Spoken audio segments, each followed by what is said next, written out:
નખત્રાણા તાલુકાના ફુલાઈ જૂથ ગ્રામ પંચાયત અને તેની આસપાસના ગામોના ગ્રામજનો, માલધારી સમાજ અને પક્ષી પ્રેમીઓ દ્વારા ભુજ ખાતે કચ્છ જિલ્લા કલેક્ટરને આવેદનપત્ર પાઠવ્યું હતું. ગામની ગૌચર, સીમતળ, કબ્રસ્તાન અને સરકારી ચરિયાણ જમીનના નકશામાં થયેલી ગંભીર ગેરરીતિઓ અંગે ન્યાયિક તપાસ કરવાની માંગ કરવામાં આવી છે. ગ્રામજનોએ આવેદનપત્રમાં જણાવ્યું છે કે ફુલાઈ, બેઢાર, મોટી સહિતના આસપાસના ગામોમાં પશુઓના ચરિયાણ માટે સરકાર તરફથી મંજૂર થયેલી અંદાજે 400 એકર જેટલી સરકારી રેવન્યુ ખાતાની જમીનને હાલમાં ખાનગી માલિકીની ખેતી જમીન તરીકે દર્શાવવામાં આવી રહી છે. કિંમતી જમીન પર સોલાર કંપની માટે ખોટી રીતે અને ગેરકાયદેસર રીતે સરકારી રેકોર્ડમાં એન્ટ્રીઓ કરવામાં આવી હોવાનું ધ્યાને આવ્યું છે, જે સ્થાનિક વહીવટીતંત્રની કામગીરી સામે મોટા સવાલો ઉભા કરે છે. આ બાબતે નખત્રાણા અબડાસા વિસ્તારના ધારાસભ્ય પ્રદ્યુમનસિંહ જાડેજાએ પણ મુખ્યમંત્રી અને કલેક્ટરને પત્ર લખીને એનટીપીસી કંપનીને ફાળવાયેલી જમીનની માપણી તેમજ સ્થાનિકોના વિરોધ અંગે યોગ્ય હસ્તક્ષેપ કરવા અગાઉ રજૂઆત કરી છે. ગ્રામજનોએ રજૂઆતમાં ભારપૂર્વક જણાવ્યું છે કે આ વિવાદિત જમીન પર વર્ષોથી ગામની ગાય, ભેંસ, ઊંટ, ઘેટા અને બકરા સહિતના હજારો પશુઓનો નિર્વાહ ચાલી રહ્યો છે અને તે સ્થાનિક માલધારીઓ માટે જીવાદોરી સમાન છે. આ ઉપરાંત આ વિસ્તાર કુદરતી પર્યાવરણથી ભરપૂર છે અને ગુજરાત સરકાર દ્વારા જાહેર કરાયેલ પ્રખ્યાત રામ સરોવરની નજીક આવેલો હોવાથી અહીં દર વર્ષે લાખો પ્રવાસી પક્ષીઓ સ્થળાંતર કરીને આવે છે. જો આ જમીન સોલાર કંપનીને સોંપી દેવામાં આવશે તો પર્યાવરણની દ્રષ્ટિએ અત્યંત મહત્વના એવા આ પક્ષીઓના નિવાસસ્થાનને પણ મોટું નુકસાન પહોંચશે. આ ગંભીર પરિસ્થિતિને ધ્યાને રાખીને ફુલાઈ ગામના અગ્રણી બેગ મામદ, ગુલ મામદ, મુતવા અને અન્ય સામાજિક આગેવાનો દ્વારા અપાયેલા આવેદનપત્રમાં જૂના નકશા અને 7/12ના ઉતારાની ઝીણવટભરી ચકાસણી કરીને સાચો નવો નકશો તૈયાર કરવા તેમજ સોલાર કંપની માટે કરવામાં આવેલા તમામ ગેરકાયદેસર ફેરફારો તાત્કાલિક અસરથી રદ કરવા માંગ કરાઈ છે.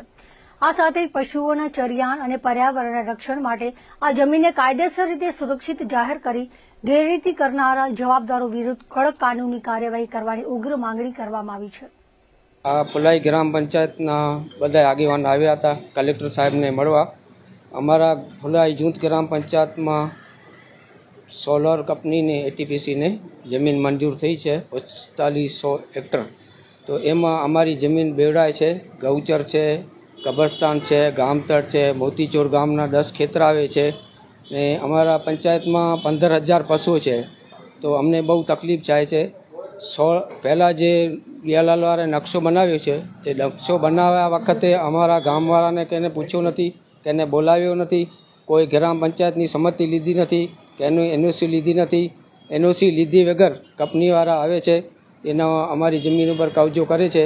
તો જ્યાં સુધી આ કંપનીવાળાને સાહેબ હયાદારણ આપી છે કે હું મનાઈ કરું છું ને ફરીથી રીસર્વે થાય, ફરીથી નકશો બને ને ગામવાળાને વિશ્વાસમાં લે, આ જે કબજો કરે છે એ જમીન 2 કિલોમીટર આગળ પાછળ હટી જાય તો અમને અહીંયા માલધારીઓને પણ શાંતિ થાય એ અમે પણ બેસી શકીએ.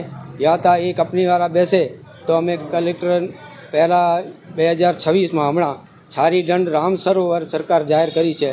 તો રામ સરોવરની પણ હદ 10 કિલોમીટર પર્યાવરણની છે.